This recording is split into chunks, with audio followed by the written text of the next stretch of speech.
आइए सुनते हैं सुभद्रा कुमारी चौहान की लिखी कहानी दृष्टिकोण। निर्मला विश्व प्रेम की उपासिका थी। संसार में सबके लिए उसके भाव समान थे। उसके हृदय में अपने पराये का भेदभाव न था। स्वभाव से ही वो मिलनसार, सरल, हंसमुख और नेक थी। साधारण पढ़ी लिखी थी। अंग्रेजी में शायद मैट्रिक पास थी, परंतु हिंदी का उसे अच्छा ज्ञान था। साहित्य के संसार में उसका आदर था और काव्य कुंज की वो एक मनोहारिणी कोकिला थी। निर्मला का जीवन बहुत निर्मल था। वो दूसरों के आचरण को सदा भलाई की ही नजर से देखती। यदि कोई उसके साथ बुराई भी करने आता तो निर्मला यही सोचती, कदाचित उद्देश्य बुरा न रहा हो, भूल से ही उसने ऐसा किया हो। पतितों के लिए भी उसका हृदय उदार और क्षमा का भंडार था। यदि वो कभी किसी को कोई अनुचित काम करते देखती तो भी वो उसका अपमान या तिरस्कार कभी न करती। प्रत्युत मधुरतर व्यवहारों से ही ये उन्हें समझाने और उनकी भूल को उन्हें समझा देने का प्रयत्न करती। कठोर वचन कह के किसी का जी दुखाना निर्मला ने सीखा ही न था, किंतु इसके साथ ही साथ जितना वो नम्र, सुशील और दयालु थी, उतनी ही वो आत्माभिमानिनी, दृढ़ निश्चयी और न्यायप्रिय भी थी। नौकर चाकरों के प्रति निर्मला का व्यवहार बहुत दयापूर्ण होता। एक बार की बात है, उसके घर की एक कहारिन ने तेल चुराकर एक पत्थर की आड़ में रख दिया था। उसकी नीयत ये थी कि घर जाते समय वो बाहर के बाहर ही चुपचाप लेती चली जाएगी। किसी कार्यवश रमाकांत जो उसी समय वहां पहुंच गए, तेल पर उनकी दृष्टि पड़ी। पत्नी को पुकार कर पूछा, निर्मला, यहाँ तेल किसने रखा है? निर्मला ने पास ही खड़ी हुई कहारिन की ओर देखा।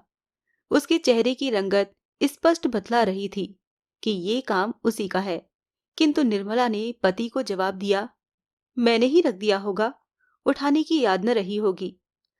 पति के जाने के बाद निर्मला ने कटोरी में जितना तेल था उतना ही और डालकर कहारिन को दे दिया और बोली, जब जिस चीज की जरूरत पड़े मांग लिया करो, मैंने कभी देने से इनकार तो नहीं किया। जो प्रभाव कदाचित डांट फटकार से भी न पड़ता, वो निर्मला के इस मधुर और दयापूर्ण बर्ताव से पड़ा। बाबू रमाकांत जी का स्वभाव इसके बिल्कुल विपरीत था। थे तो वो डबल एमए, एक कॉलेज के प्रोफेसर, साहित्य सेवी और देशभक्त, उज्जवल चरित्र के नेक और उदार सज्जन, पर फिर भी पति पत्नी के स्वभाव में बहुत भिन्नता थी। कोई चाहे सच्चे हृदय से भी उनकी भलाई करने आता तो भी उसमें उन्हें कुछ न कुछ बुराई जरूर देख पड़ती। वो सोचते, इसकी तह में अवश्य ही कुछ न कुछ भेद है, कुछ न कुछ स्वार्थ होगा, तभी तो ये भलमन साहब दिखाने आया है, नहीं तो मेरे पास आकर इसे ऐसी बात करने की आवश्यकता ही क्या पड़ी थी। पतितों को वो बड़ी घृणा की नजर से देखते, उनकी हंसी उड़ाते। गिरने वाले को एक धक्का देकर वो गिरा भले ही दें, किंतु वो पकड़कर उसे ऊपर उठा के अपना हाथ अपवित्र नहीं कर सकते थे। वो पतितों की छाया से भी दूर दूर रहते थे। अपने निकट संबंधियों की भलाई करने में यदि किसी दूसरे की कुछ हानि भी हो जाए तो इसमें उन्हें अफसोस न होता था। वो सज्जन होते हुए भी सज्जनता के कायल न थे। कोई उनके साथ बुराई करता तो उसके साथ उससे दूनी बुराई करने में उन्हें संकोच न होता। पति पत्नी दोनों को अलग खड़ा करके यदि ढूंढा जाता तो अवगुण के नाम से उनमें तिल के बराबर भी धब्बा न मिलता। बाह्य जगत में उनकी तरह सफल जोड़ा, उनके सदृश सुखी जीवन कदाचित बहुत कम देख पड़ता। दूसरों को उनके सौभाग्य पर ईर्ष्या होती थी। उनमें आपस में कभी किसी प्रकार का झगड़ा या अप्रिय व्यवहार न होता। फिर भी दोनों में पद पद पर मतभेद होने के कारण उनका जीवन सुखी न रहने पाता। शाम सुबह निर्मला दोनों समय घर के काम काज के बाद मील 2 मील तक घूमने के लिए चली जाती थी। इससे शुद्ध वायु के साथ साथ कुछ समय का एकांत उसे कोई नई बात सोचने या लिखने के लिए सहायक होता। किंतु निर्मला की सास को बहू की ये हवाखोरी न रुचती थी।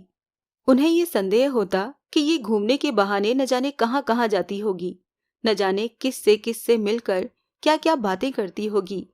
प्राय वो देखा करती कि निर्मला किधर से जाती है और किधर से लौटती है। एक बार उन्होंने पूछा भी, तुम गई तो इधर से थी, उस ओर से कैसे लौटी? निर्मला इसका क्या जवाब देती, हंसकर रह जाती। किंतु निर्मला की सास बहू की इस चुप्पी का दूसरा ही अर्थ लगाती। उन्हें निर्मला का आचरण पसंद न था। उसके चरित्र पर उन्हें पद पद पर संदेह होता। किंतु इन मामलों में जब वो स्वयं रमाकांत को ही उदासीन पाती तो उन्हें भी मन मसोस कर रह जाना पड़ता था, क्योंकि रमाकांत के सामने भी निर्मला घूमने निकल जाती और घंटों बाद लौटती। अन्य पुरुषों से उनके सामने भी स्वच्छंदता पूर्वक बातचीत करती, परंतु रमाकांत इस पर उसे जरा भी न दबाते। किंतु कभी कभी जब उनसे सहन न होता तो वो रमाकांत से कुछ न कुछ कह बैठती, तो भी वो यही कहकर टाल देते कि इसमें बुराई क्या है। उनकी समझ में रमाकांत इस प्रकार माँ की बात न मानने के लिए ही पत्नी को शह देते थे। इसीलिए वो प्रत्यक्ष रूप से तो निर्मला को अधिक कुछ न कह सकती थी, किंतु अप्रत्यक्ष रूप से कुत्ते बिल्ली के बहाने ही सही अपने दिल का गुबार निकाला करती। निर्मला सब सुनती और समझती, किंतु वो सुनकर भी न सुनती और जानकर भी अनजान बनी रहती। वो अपना काम नियम पूर्वक करती रहती। इन बातों का उसके ऊपर कुछ भी प्रभाव न पड़ता। कभी कभी उसे कष्ट भी होता, किंतु वो उसे प्रकट न होने देती। वो सदा प्रसन्न रहती, यहाँ तक कि उसके चेहरे पर शिकन तक न आती। वो स्वयं किसी की बुराई न करना चाहती थी, उसके विरुद्ध चाहे कोई कुछ भी करता रहे। एक दिन कॉलेज से लौटते ही रमाकांत ने कहा, आज एक बड़ा विचित्र किस्सा हो गया निर्मला। क्या हुआ? निर्मला ने उत्सुकता से पूछा। घृणा का भाव प्रकट करते हुए रमाकांत बोले, हुआ क्या? यही कि तुम्हारी बिट्टन को न जाने किससे गर्व रह गया है और अब 4-5 महीने का है। बात खुलते ही आज वो घर से निकाल दी गई है। उसके मायके में तो कदाचित कोई है ही नहीं। सड़क पर बैठी रो रही है। बिट्टन बाल विधवा थी। वो जन्म की ही दुखिया थी, इसलिए निर्मला सदा उससे प्रेम और आदर का व्यवहार करती थी। बिट्टन की करुणाजनक अवस्था से निर्मला कातर हो उठी। उसने रमाकांत जी से पूछा, फिर उसका क्या हुआ? अब वो कहाँ जाएगी? रमाकांत जी ने उपेक्षा से कहा, कहाँ जाएगी मैं क्या जानूं, जैसा किया है वैसा भोगेगी। निर्मला के मुंह से एक ठंडी आह निकल गई। कुछ देर बाद न जाने क्या सोचकर वो दृढ़ स्वर में बोली, तो मैं जाती हूँ, उसे लिवा लाती हूँ। जब तक कोई दूसरा प्रबंध न हो जाएगा वो मेरे साथ ही रही आएगी। घबरा कर रमाकांत बोले, नहीं नहीं, ऐसी बेवकूफी करना भी मत। उसे अपने घर लाकर क्या अपनी बदनामी करवानी है? तुम्हें तो कोई कुछ न कहेगा, सब लोग मुझे ही बदनाम करेंगे। निर्मला ने दयाद्र भाव से कहा, अरे तो इतनी छोटी छोटी सी बातों से क्यों डरते हो? किसी की भलाई करने में भी लोग बदनाम करेंगे तो करने दो। परमात्मा तो हमारे हृदय को पहचानेगा। मुझे तो उसकी अवस्था पर बड़ी दया आती है। तुम कहो तो मैं अभी जाकर उसे लिवा लाऊं। रमाकांत के कुछ बोलने के पहले ही उनकी मां बोल उठी, ऐसी औरतों का तो इससे बड़ा दर्द होता है। घर में बुलाने जा रही है। अरे जाए कहीं भी मुंह काला करे, पर याद रखना, खबरदार जो उसे घर में बुलाया तो मैं अभी से कह देती हूं, अगर उस अछूत ने घर में पैर भी रखा तो अच्छा ना होगा। निर्मला धीरे से बोली, अगर वो आ ही गई तो फिर क्या करोगी अम्मा जी? अम्मा जी क्रोध से तिलमिला सी उठी, तड़प कर बोली, मार के लकड़ी पैर तोड़ दूंगी, और क्या करूंगी? तू तो रामू के सिर चढ़ाने से इतनी बढ़ चढ़ के बोल रही है, सो मैं रामू से नहीं डरती। तेरा और तेरे साथ रामू का भी मिजाज ठंडा कर दूंगी। ऐसी बदजात औरतों की परछाई में भी रहना पाप है। उसे घर बुलाने जा रही है। निर्मला ने कहा, पर अम्मा जी, यदि वो आई तो मैं दूसरों की तरह उसे दरवाजे पर से धुतकार तो न दूंगी। मैं ये तो नहीं कहती कि सदा ही उसे अपने घर में रखूंगी, पर हाँ, जब तक उसका कोई प्रबंध न हो जाए तब तक अगर वो घर के एक कोने में पड़ी रहे तो हानि तो न होगी। और कौन वो हमारे चूल्हे चौके में जाएगी? आखिर बेचारी स्त्री ही तो है, भूल किससे नहीं होती। अम्मा जी क्रोध में आकर बोली, एक बार कह दिया कि उस रांड को घर में न घुसने दूंगी, बार बार जबान चलाई ही जा रही है। वो तो अपनी कोई नहीं है, कोई अपनी सगी भी ऐसा करती तो मैं लात मार के निकाल देती।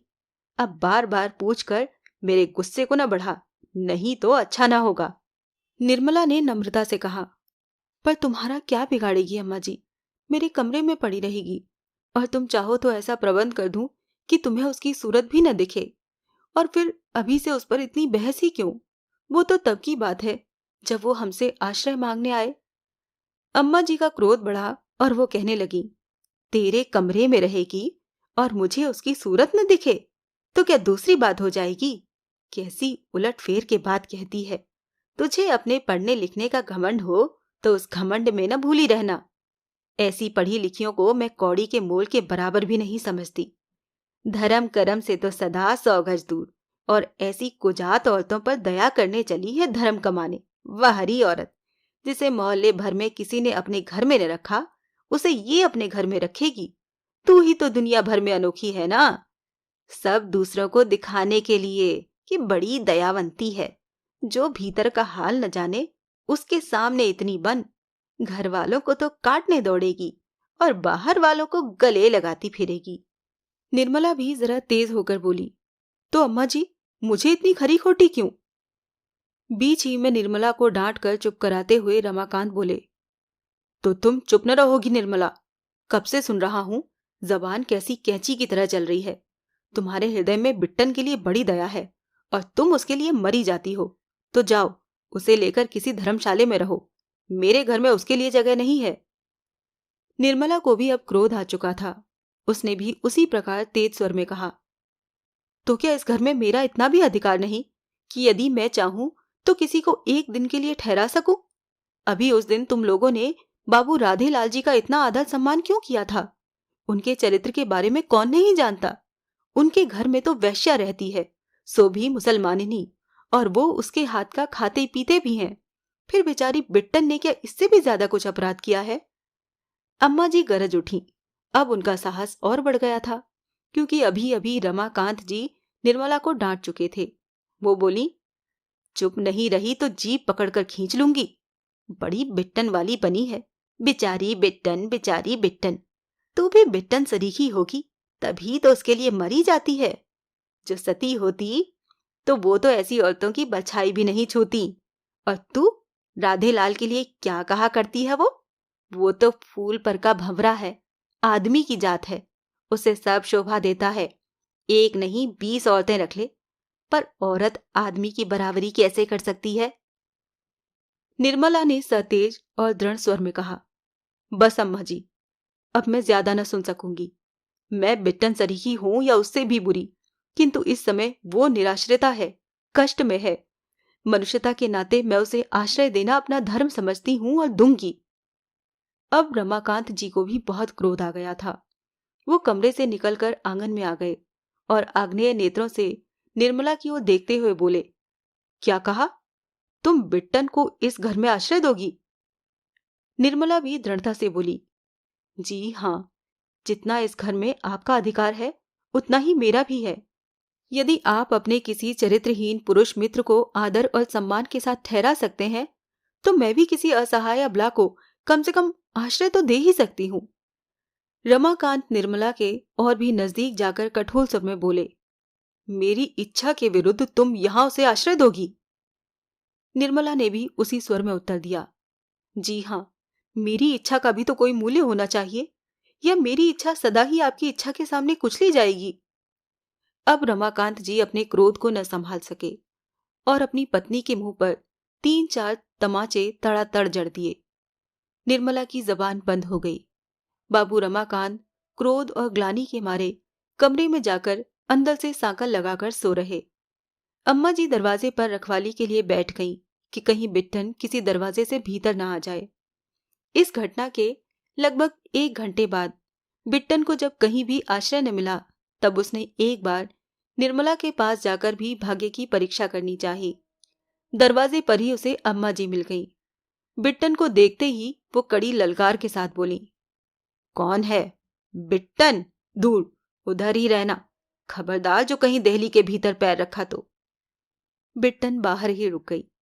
निर्मला पास पहुंचकर शांत और कोमल स्वर में ये कहती हुई कि बिट्टन, बाहर ही बैठो बहन, मैं वहीं तुम्हारे पास आती हूँ, देहली से बाहर निकल गई। बिट्टन और निर्मला दोनों बड़ी देर तक लिपट कर रोती रहीं। निर्मला ने कहा, तुम्हारी ही तरह मैं भी बिना घर की हूं बहन।